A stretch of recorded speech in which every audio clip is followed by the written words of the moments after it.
Y ahora lo que vamos a hacer es un gesto que estamos muy acostumbrados a hacer, sobre todo los mayores de 18 años. Incluso diría Blanca que en el último tiempo hasta nos hemos cansado de hacerlo, de votar.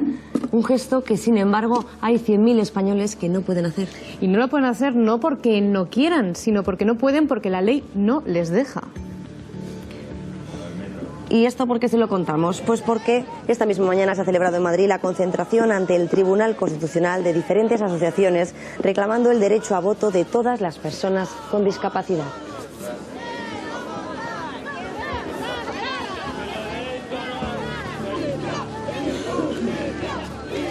Bueno, ya a esta concentración ha acudido nuestro invitado, él es Luis Antonio Muñoz, bienvenido. Buenas tardes. ¿Cómo ha ido el viaje y la concentración?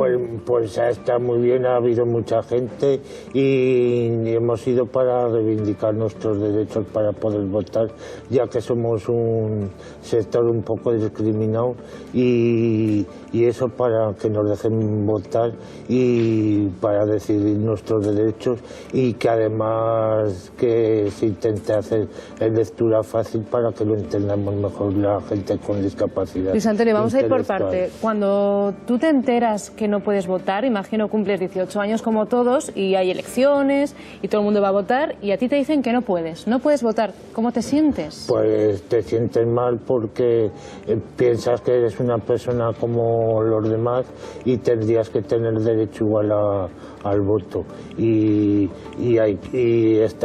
reivindicamos eso para tener derecho al voto porque hay muchos números que no podemos votar y somos un grupo muy numeroso y 100.000 personas en España que no podéis votar. Y es un sector que estamos discriminados y para que nos escuchen los políticos, para que nos ayuden a encontrar trabajo y nos ayuden a...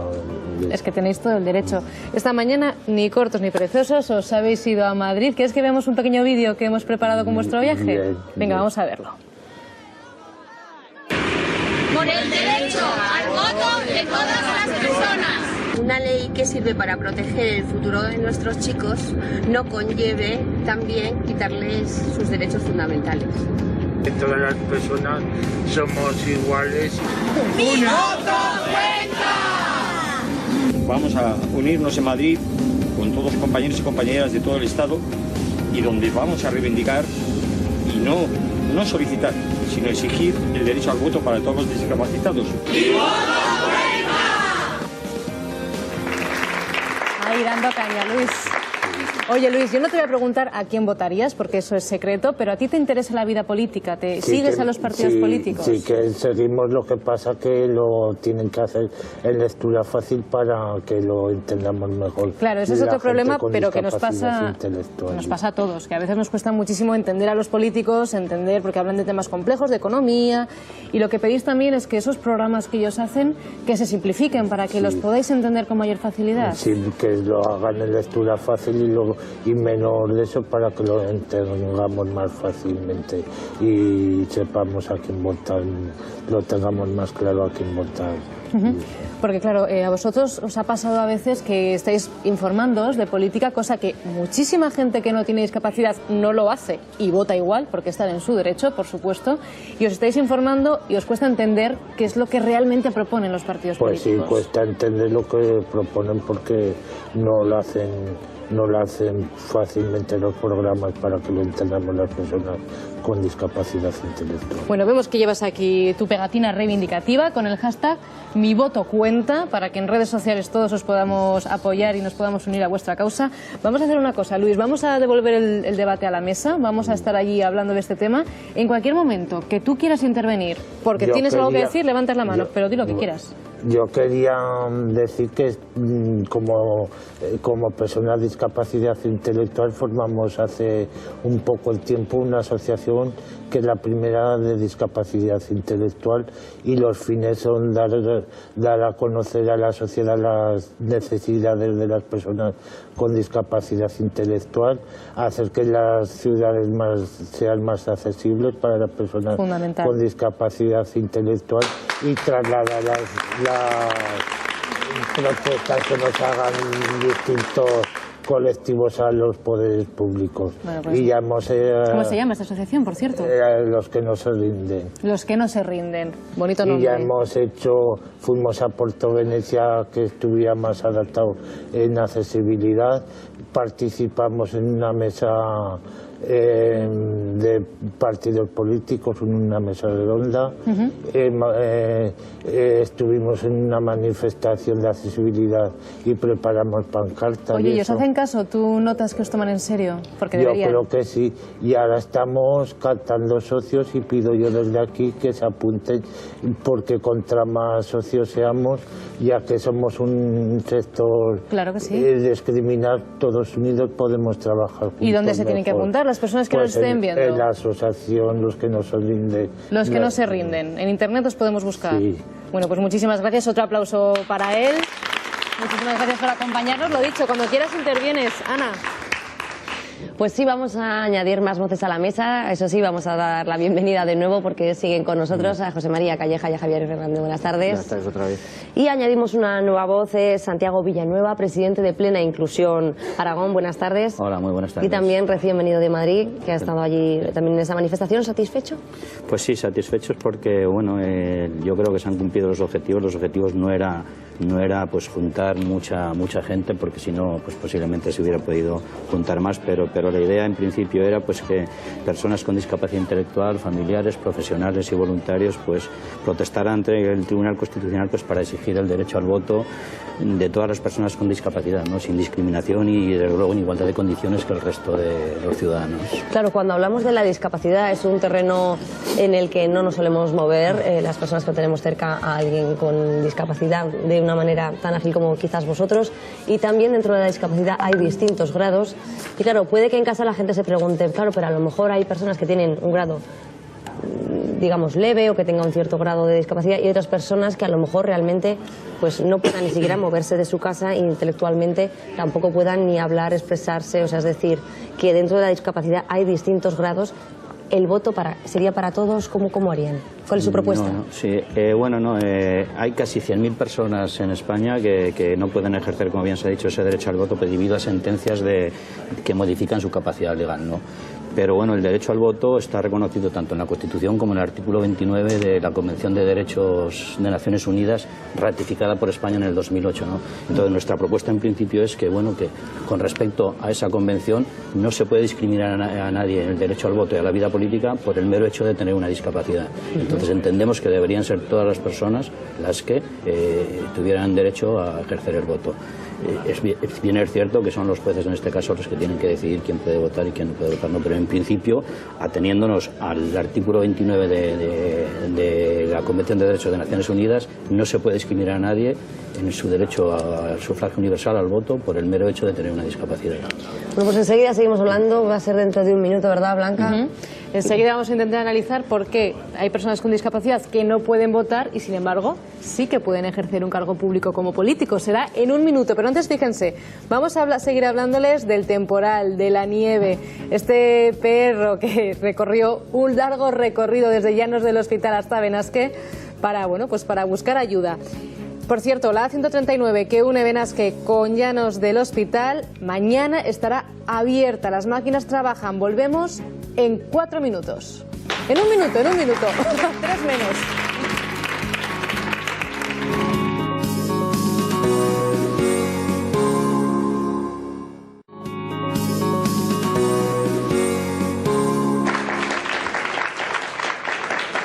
Pues seguimos aquí en Aragón en abierto y lo primero que vamos a hacer es coger el teléfono porque al otro lado se encuentra Carlos Carricer, que es abogado y además es el patrono de la Fundación Aragonesa Tutelar. Buenas tardes. Hola, buenas tardes. Estábamos hablando precisamente de si los discapacitados, si pueden ser elegidos como un cargo público, ¿por qué no pueden acudir a las urnas a votar? En su opinión, ¿pueden o no pueden? Pueden, sin ningún tipo de dudas. Ya ha sido citado, la Convención de Nueva York establece ya desde su exposición de motivos la igualdad de todas las personas con respecto a los derechos políticos. Y esto sería, se lo he preguntado antes a Santiago Villanueva, pero también se lo pregunto a usted, ¿para todos los grados de discapacidad? O sea, ¿cualquier persona con discapacidad tiene el mismo derecho?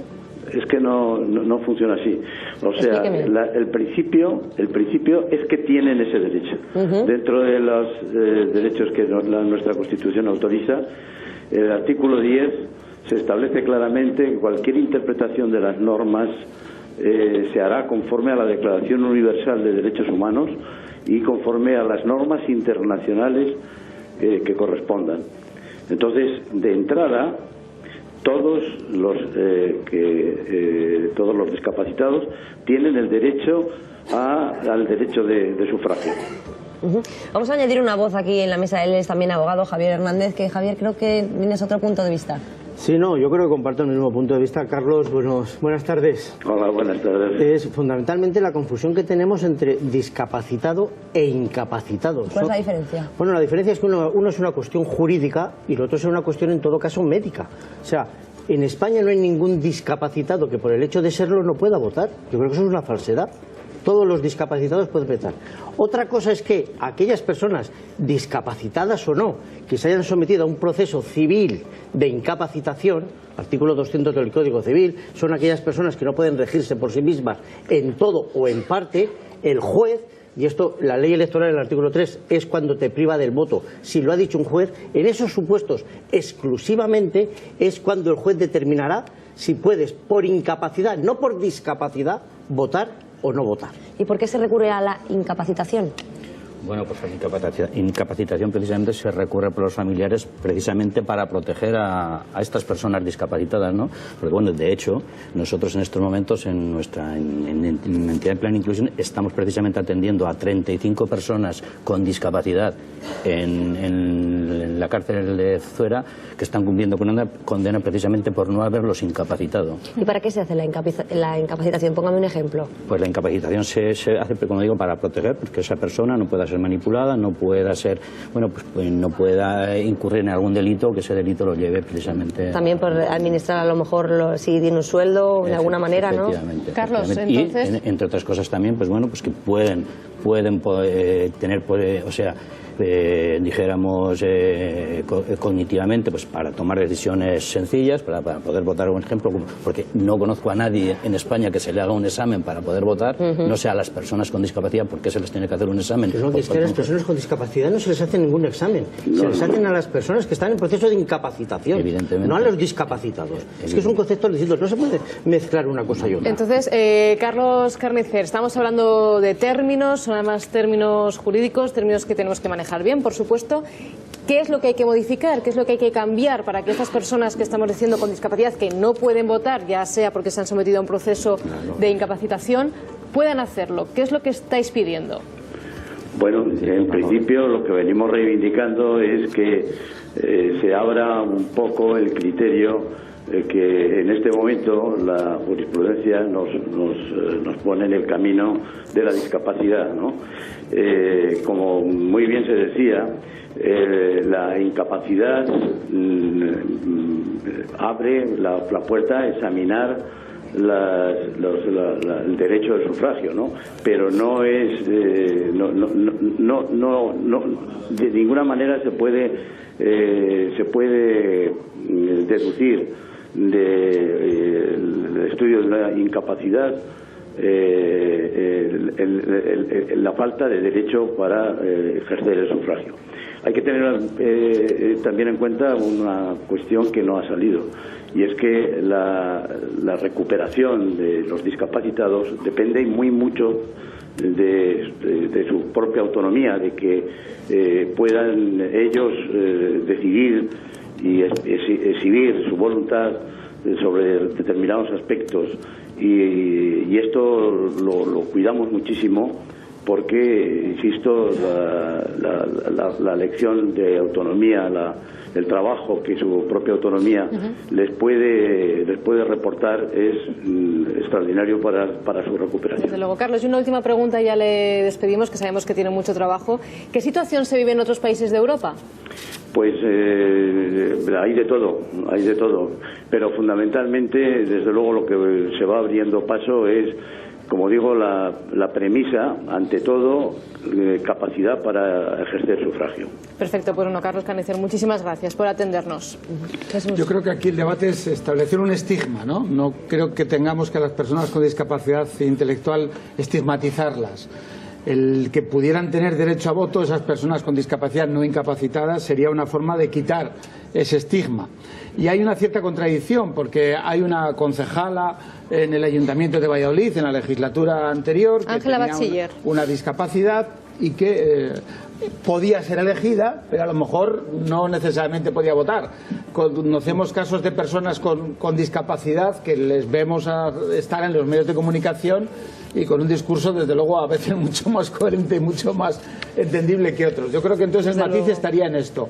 No actuar es quitar el derecho de voto para no estigmatizar a esa población, y la distinción que has establecido tú. Claro, no es lo mismo una persona incapacitada que una persona con discapacidad intelectual que no está incapacitada, ¿no? Yo creo que sería la clave. Santiago. Sí, bueno, yo también en ese sentido de si son discapacitados o no son discapacitados que se está entrando, creo que la interpretación de la Ley Orgánica de Régimen Electoral, si no estoy equivocado, establece que la posibilidad de privación de derecho de sufragio es a los declarados incapaces, y esta declaración se fundamenta en la existencia de una enfermedad o deficiencia. Yo creo que ahí ya está hablando de una discriminación, porque bueno, enfermedad y deficiencia. Yo te leo el artículo, no dice eso, ¿eh? Artículo 3.1b. Los carecen de derecho de sufragio los declarados incapaces en virtud de sentencia judicial firme. Esto es importantísimo. Tiene que haber sentencia judicial firme, ¿eh? Con las posibilidades. Este asunto que hemos estado viendo estos días en la prensa, que ha llegado al Constitucional, el Constitucional no ha dicho que no tengan derecho. El Constitucional lo que no ha hecho ha sido admitir a trámite el recurso. Pero es una sentencia del Supremo, ¿eh? Y lo que dice el precepto es: los declarados incapaces en virtud de sentencia judicial firme, siempre que la misma declare expresamente la incapacidad. Y a mí, si me permitís, el Tribunal Supremo, yo me he buscado esta mañana jurisprudencia, sentencia de 20 de octubre del 2015.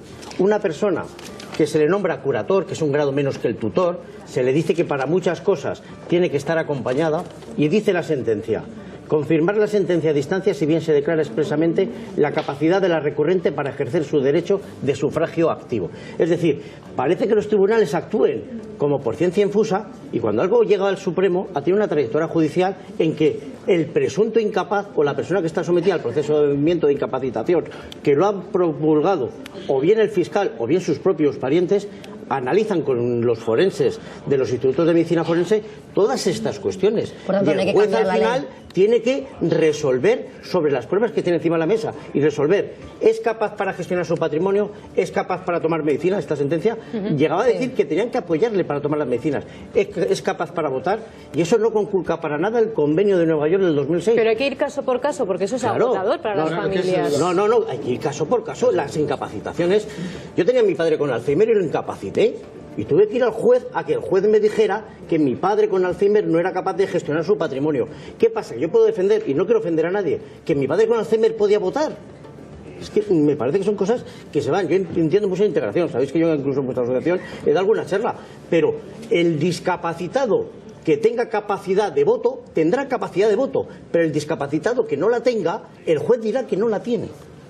Una última palabra para concluir. Santiago, pido brevedad, pero tenemos que concluir, y queremos darte la voz. Nosotros seguimos insistiendo en que hay una discriminación importante por discapacidad. Y bueno, vamos a seguir insistiendo en ese tema. Llevamos mucho tiempo, lo están demostrando muchas veces muchas personas que bueno, que han estado, o sea, incluso han preguntado a los políticos en programas electorales, sí. Y yo entendemos que sí que tienen capacidad para votar. Y bueno, en ese sentido, pues yo creo que vamos a seguir así, ¿no? Y por terminar, en 1931, pues bueno, en España salieron a la calle un grupo de mujeres pidiendo el sufragio universal. Mucha gente se reía entonces, ¿no? Hace 85 años. En el 65, una persona de raza negra, pues bueno, tampoco se levantó del asiento que estaba reservado para personas, para personas blancas. Y bueno, en ese sentido, pues nosotros ahora, hoy, en el 2017, pues hemos salido a la calle personas con discapacidad y familiares, precisamente pidiendo el derecho para las personas con discapacidad intelectual. Yo creo que es un dato a tener en cuenta. Estamos en la lucha, y que bueno, eso ha dado sus frutos. Y esos frutos creo que han sido buenos para toda la sociedad. Santiago Villanueva, presidente de Plena Inclusión Aragón, muchísimas gracias. Nos quedamos con eso. Los que no se rinden, gracias. José María Calleja, Javier Hernández, gracias por acompañarnos. Y ahora